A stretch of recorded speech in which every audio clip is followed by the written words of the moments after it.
নারী শিক্ষিকার গায়ে হাত তোলা, আসলে আমাদের দেশে এটা অনেক সময় দেখা যায় যে আমরা এই অন্যায় কাজগুলো অবলীলায় করে ফেলি। এই অন্যায় কাজগুলো আমরা যখন করে ফেলি আমরা তখন ভাবি না আসলে যেটা একটা বড় অন্যায় হয়েছে। আমরা নারীদেরকে অনেক সময় গায়ে হাত তুলি, তবে আর রিজালু কাওয়ামুনা আলান নিসা, আল্লাহ তাআলা পুরুষদেরকে শক্তিশালী বানিয়েছেন, কর্তৃত্ব দিয়েছেন, তাই বলে আপনি নারীর গায়ে হাত তুলবেন না। তবে আমরা ভিডিওতে এটাও দেখেছি যে নারী সেও কিন্তু আছাড় মেরে একটা পুরুষ মানুষকে ফেলে দিয়েছে।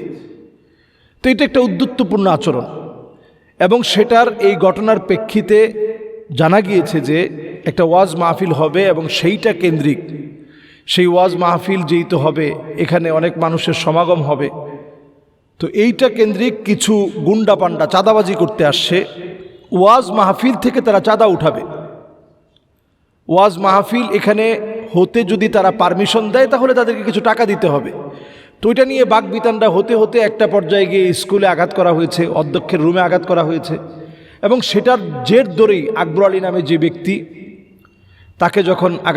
তাকে যখন মারামারির এক পর্যায়ে হয়তো মহিলা কিছু বলেছে তখন সেও চরম আঘাত করেছে। এই বিষয়গুলো আমাদের দেশে দেখা যাবে এখন নারীবাদীরা খুব ফুসলে উঠবে এবং এই বিষয়টা নিয়ে স্বাভাবিকভাবে কথা বলবে। এজন্য আমি একজন আলেম হিসেবে কথা বলছি, যদি আমরা এই ধরনের কোনো পরিস্থিতিতে পড়ি আমরা অন্তত একজন নারীকে সম্মান দেখানোর চেষ্টা করব। নবী করিম সাল্লাল্লাহু আলাইহি সাল্লাম যুদ্ধের ক্ষেত্রেও এই সম্মানটুকুন দেখিয়েছেন।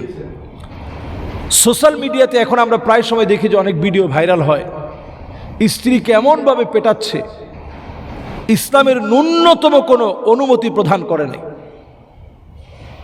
ইসলাম আপনার ব্যাপারে আপনার স্ত্রীর ধারণা এমন হওয়াটা জরুরি, ইসলাম এটা আমার জন্য আপনার জন্য দিয়েছে যে খয়রুকুম লি আহলি, নবীজি বলছে তোমাদের মধ্যে সে সেরা যে পরিবারের চোখে সেরা। স্বামীর চোখে যেমন স্ত্রী সেরা হতে হবে, স্ত্রীর চোখে ওই রকম স্বামী সেরা হতে হবে। তাহলে একটা সমাজ বিনির্মাণে নারী পুরুষ উভয়ের সম্মানের যে জায়গাটা আছে এই জায়গাটা বজায় রাখতে হবে। আমি দৃশ্যটা দেখে অবাক হয়ে গেছি, একেবারে কুস্তিগিরির মতো মানে পুরুষটাকে কাবু করে ফেলে দেওয়া হয়েছে, আবার পুরুষ জোতা পেটা করছে। এই যে অন্যায় এখন আমাদের দেশে চলছে, এই জন্য এগুলোর বিচার আমাদের দেশে হয় না। ধর্ষণের বিচারও অনেক সময় আমাদের দেশে হয় না, যদিও রায় হয় কিন্তু কার্যকর হয় না। এই জন্য এগুলোর বিচার স্বচক্ষে আসলে আমরা দেখা দরকার। নারীকে নারীর সম্মানের জায়গায় রাখা দরকার, যেখানে কোনো টিজিং হবে না, যেখানে কোনো অশালীন কর্মকাণ্ড হবে না, যেখানে নারী তার সম্মান ইজ্জত নিয়ে চলতে পারবে, এই বিষয়গুলো ইনশিওর করা দরকার। আসসালামু আলাইকুম ওয়া রাহমাতুল্লাহি ওয়া বারাকাতুহু।